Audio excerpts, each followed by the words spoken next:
Do you feel that there's some cracks in the dam? Are you feeling more hopeful for the future than I guess you were over the last 20 years?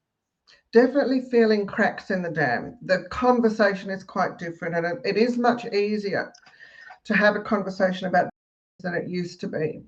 So I'm absolutely hopeful that it can change.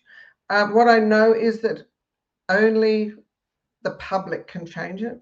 That means getting the information to enough people who care to actually stand up and do something about it, because it is affecting their kids. And that's where the media, without an independent media, and that's why the government knows that by censoring the media even more and preventing young people getting access to this information, they are really preventing us from getting that power to change it. But common sense, I do believe that the lies are so big. I mean, the whole industry, the industry is built on the biggest lies.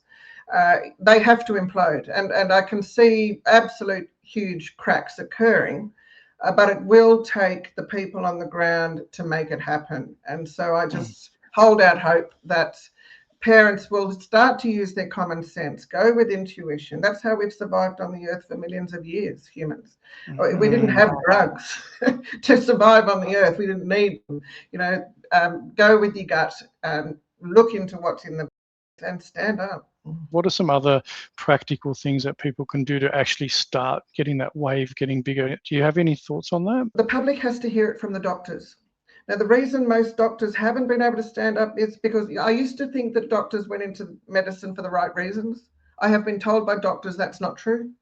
The majority are now going in for status and money, and they're happy to be told what to say and do because the money and bonuses are there. So, that's why it took COVID for the doctors to start this new organisation of AMPS. And don't mistake that for the AMA.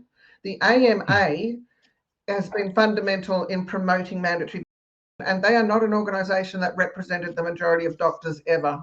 They're an industry organisation. So this is AMPS, and if parents just go to that website, there's the doctors there have written letters that you can take to your own doctors and help educate them. I'd also go to the Australian Risks Network website. They have fantastic information on all the different and the other website that you need is the informme.org. It's Inform Me series, and it's been set up by Choice Australia. And they have now made podcasts of over 50 national and international scientists, educators, doctors, academics, telling you about the different and why you should or shouldn't be taking them. So for informed consent, it's the Inform Me series. I'll get you the link for that, Mark. I think it's .com.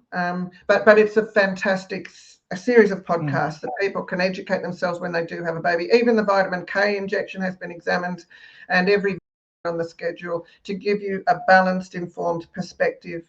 So yeah, and speak up. The other thing is test the waters. Don't self-censor yourself, because now is the time to push forward with the values that you want to live by. If you want your kids to live by truth and integrity, you've got to be able to talk about informed consent without coercion, manipulation, or pressure. So stand up for that principle, and we can get it back into the policy that our government has altered.